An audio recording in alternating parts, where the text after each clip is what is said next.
Welcome back to A Slice of News, where I cut you off a slice of news. In a 6-3 decision, the Supreme Court ruled that Donald Trump's tariffs were not permitted under the 1977 International Emergency Economic Powers Act, and that he had exceeded his authority when imposing those tariffs. This ruling invalidates most of the president's tariffs, not all of them, but majority of them. And there's still a good chance that he's going to try to reimpose them using different laws than the ones that they have decided he had violated in his original imposing of the tariffs. Because of course he is. He loves those tariffs. He says that without tariffs, this country would be in such trouble right now. Which, considering he sold these tariffs as something that other countries would pay us, when the reality was that the American people have been the ones paying almost all of the tariffs, seems unlikely, especially because once this announcement broke, the stock market actually went up, which really seems to imply the opposite, that the tariffs were actually bad for the American people and getting rid of them was actually a good thing, something people have been saying since he imposed the tariffs in the first place. Honestly, the news of a 6-3 ruling in the Supreme Court against Donald Trump was shocking. A 6-3 ruling in his favor? That's par for the course. That's normal. That's what we would expect because the Supreme Court is conservative-led and Donald Trump is the president of the Conservative Party. But no, both Neil Gorsuch and Amy Coney Barrett ruled with the majority, with Chief Justice John Roberts, against Donald Trump's tariffs. And in essence, against Donald Trump himself, since his tariffs are one of his signature moves, something that he would always hold up as one of his greatest achievements, and that he was the most proud of in his second term. And Amy Coney Barrett was pretty much put on the court by President Trump to just do whatever he wanted. If there was a case that came before the Supreme Court that had to do with him, either they ruled in his favor. That's why he put all the Supreme Court justices on the court that he has. But it looks like this time at least two of them said, no, we don't always rule in your favor. We don't automatically do your bidding, President Trump. And that was a nice surprise.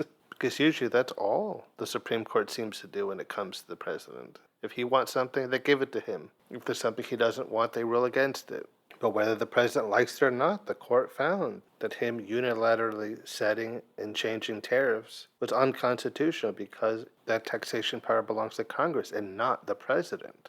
And at a time where the president seems to think he has absolute power over everything, it's refreshing to see him be reminded that in fact he does not. And his executive authority does not supersede all others. While the tariffs themselves were understandably unpopular amongst the American people, and the court has now ruled that the president did not have the authority to impose them in the first place, the question now is, how is the government going to return all that money that they got through those tariffs that have now been judged to be illegally imposed? Those tariffs brought in billions of dollars, and the government probably does not want to give it back. Until this ruling decided otherwise, the Trump government believed that money belonged to them now. And they did whatever they want. They probably already decided where they wanted to spend it.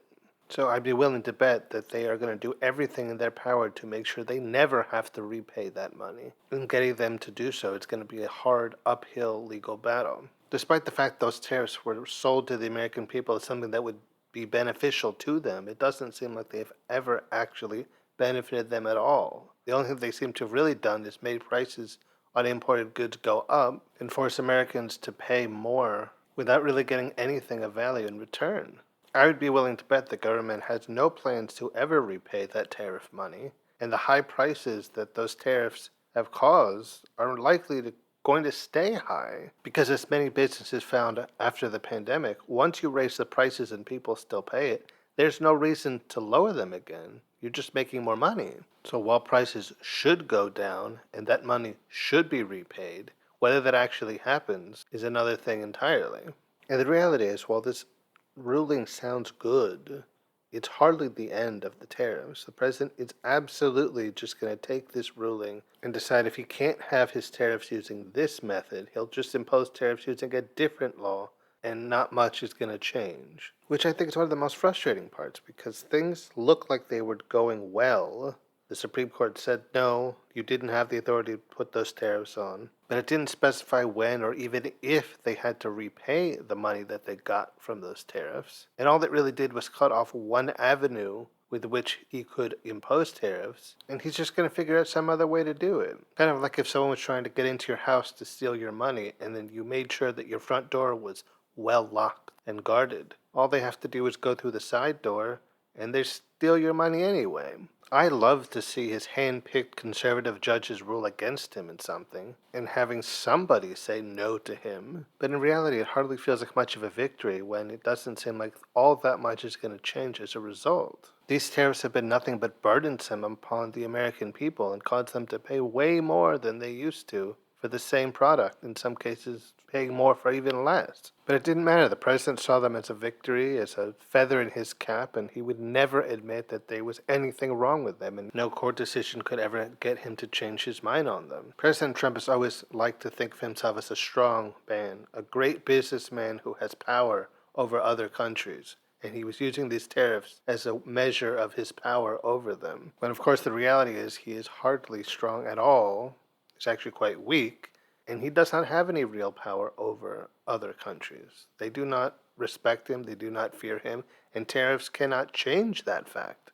In a lot of ways, these tariffs that have been struck down were largely performative. They were put there to make it look like he was doing something, to make it look like he was being decisive and strong when it came to international trade, like he had some sort of good economic plan, when the reality is that his economic plans have never been very thought out, very good, which, considering just how poorly he performed in his pre-presidential life as a businessman, really doesn't come as any surprise. When it comes to money and economics, he really has no idea what he's doing, yet wants everyone to believe that he totally does when he absolutely does not. I am left wondering what sort of real difference this ruling is going to make. If anyone gets back money from these tariffs, it's going to be the big businesses and the industries. But the American people who paid all this extra money are probably never going to see it again. That's one of the parts that is the most frustrating here, that the American people are the ones who paid into these tariffs, yet they will get no return for it. They didn't get any benefit when the tariffs were imposed, and now they're not going to get any benefit when those tariffs are rescinded. It seems like unless you were a big corporation that is going to get the money back that you paid into those tariffs, the tariffs were a lose-lose for most average Americans. You might hope that this ruling would be a wake-up call to so many of his supporters who voted for him based on his promises on the economy and how great these tariffs were going to be for the American people and the American economy. But the reality is, I highly doubt it will be.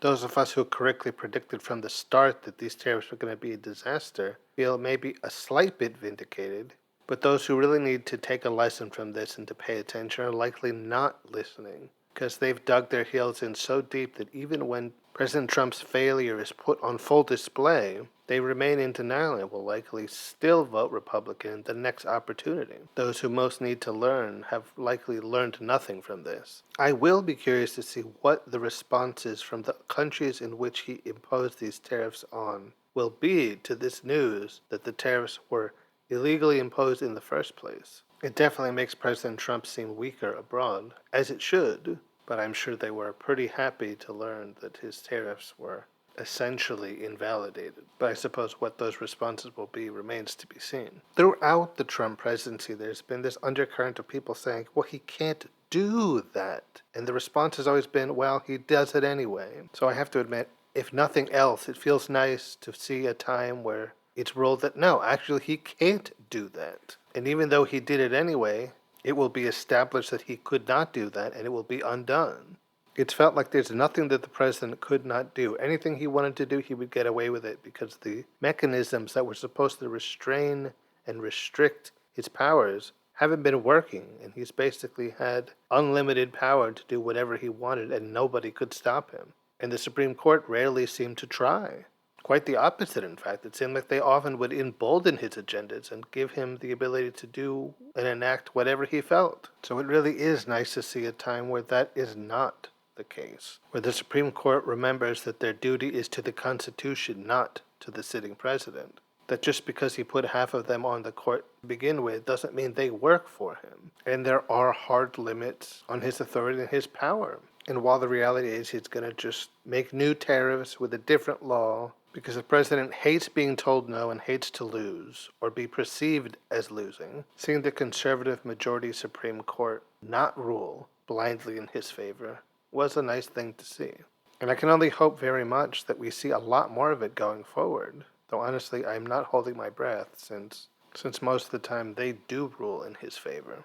And it feels like they still have not much motivation not to continue to do so going forward. But if this is somehow the start of a trend of the Supreme Court actually ruling properly and not just to give the conservative president whatever he wants whenever he wants it, I'm all here for it and be perfectly glad to see much more of it. Alright guys, that'll be it for this episode of A Slice of News. I've been your host, Mr. Slice, and until next time when I cut you off another slice of news. And don't forget to rate and review the show on Spotify, Apple Podcasts, and wherever you find it.